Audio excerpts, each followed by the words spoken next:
An alcoholic, a sex addict, and a pothead all die and go to hell. Satan is waiting for them and tells all of them, I am in a good mood today, so I am going to let each one of you pick one thing you love from earth and let you keep it here for 100 years, and then I will return for the goods. Satan first approaches the alcoholic. What is it that you would like to have? To which the alcoholic responds, I want the finest brew, wine, and liquor you can get me. Satan brings him to a room filled with every type of beer on tap, the finest aged cellars of wine, and of course, the purest grain alcohol, each type of liquor you could possibly think of or never afford to even taste. A never-ending supply of it all. The man yells, woo-ah-hoo, in excitement, and runs into the room.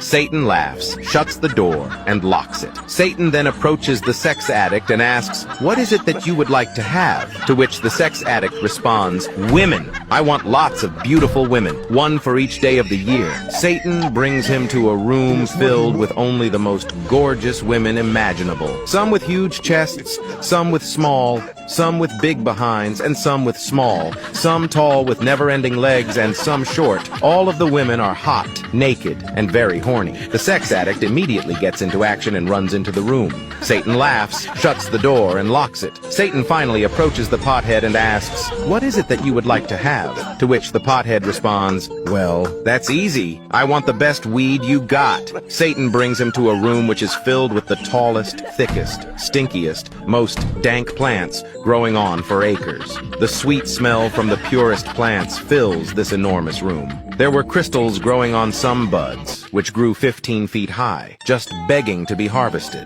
The quality of the bud would put the Cannabis Cup winners to shame in all categories. It was beyond belief. The pothead was so awed and humbled by the sight of these beautiful plants that he slowly walked into the room. He sat down Indian style, like with his legs crossed, took slow, deep breaths, closed his eyes, and proceeded to meditate on this miraculous sight. Satan looks at him curiously, shuts the door, and locks it.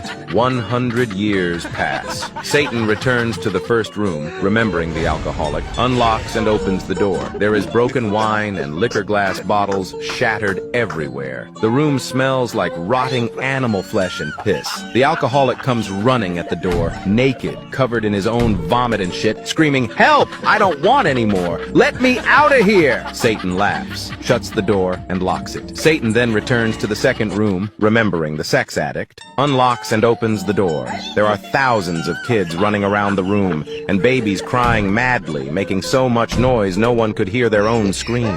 Hundreds of very, very old ladies now limp around with no clothes on, still very horny for the sex addict who attempts to run out the door as Satan watches. Before the sex addict can utter a word of desperation, Satan laughs, shuts the door, and locks it. Satan finally arrives at the third and final room, remembering the pothead, unlocks and opens the door. After a quick look inside, Satan's evil grin turns to a look of confusion. Nothing had changed. The plants were untouched, just as dank as the day he left them. Even the pothead was in the same position, sitting down with his legs crossed. So Satan walks up behind the pothead, taps him on his shoulder, and says, hey, what's wrong? A tear rolls down the pothead's cheek as he turns to Satan and simply replies, got a lighter?